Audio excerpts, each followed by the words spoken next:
In Springfield, Massachusetts, they hate picnics.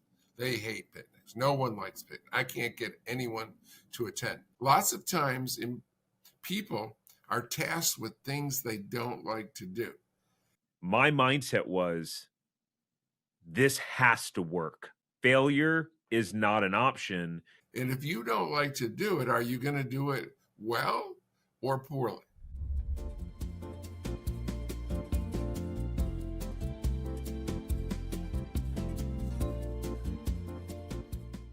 Sometimes there can be two people who do the same exact thing, but one person is successful and one person isn't. What's the gray area and what's the difference in that situation Well, that you've seen?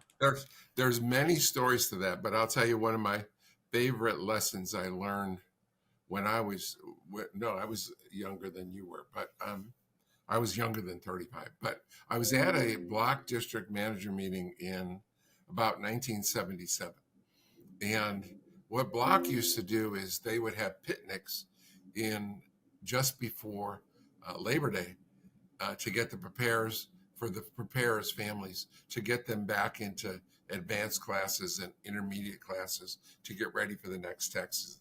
They'd have the previous year's employees, and picnics back in the 70s cost $2 a person or something, because you grilled out and they were fun. So one guy, we were in a meeting, and I learned a valuable lesson.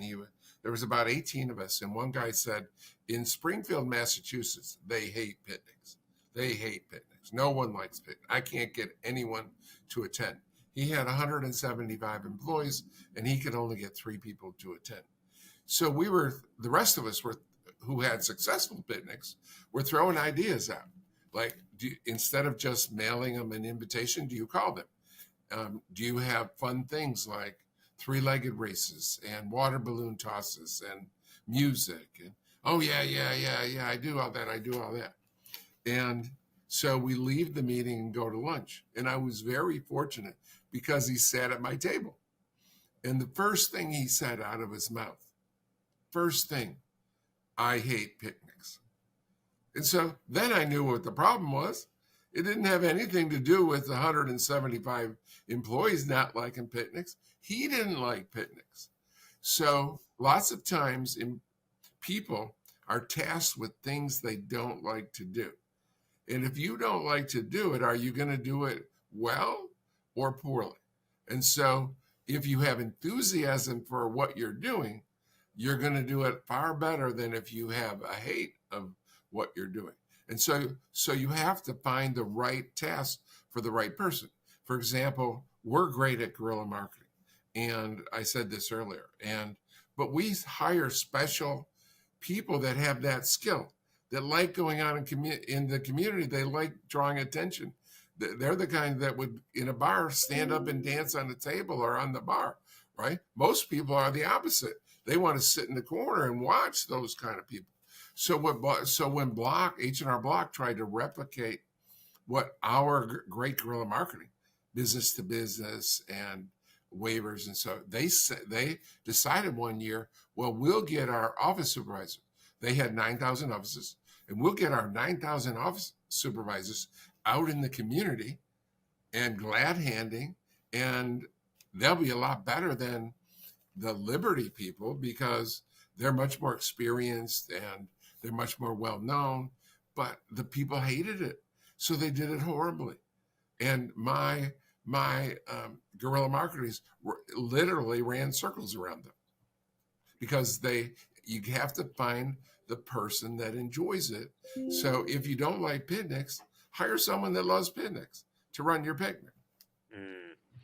Yeah, that's a really interesting point. And as an introvert that most people think is an extrovert, I can relate to that in many ways, and it makes me think about belief too. Just the belief about things, like just believing if something will work. Not even if you dislike it, but you see someone else do it and believe, well, that won't work for me, or that works for them because they have this unique skill set or this and that. And I think the role that belief can play is really, really interesting. and how the belief creates, it may hinder you from tapping into a certain amount of your potential or creativity or resourcefulness. And then that shows up in the way you act or don't act, right? Or half-assing something or doing it to the fullest extent, and then getting, the result, which is, it's quite fascinating to me. And I really think it's very interesting. When my wife and I opened up our first franchise, we took out a $300,000 home equity line of credit, back in 2015.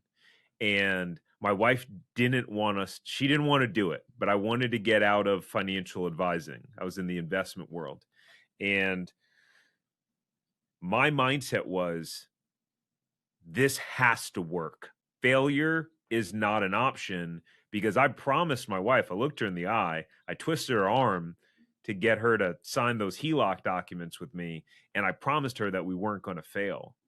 So it was interesting, because in moments, I remember the visceral feeling in my body of experiencing the I will not fail, and the ideas that came from that emotion of like literally sitting there going like, failure's not an option.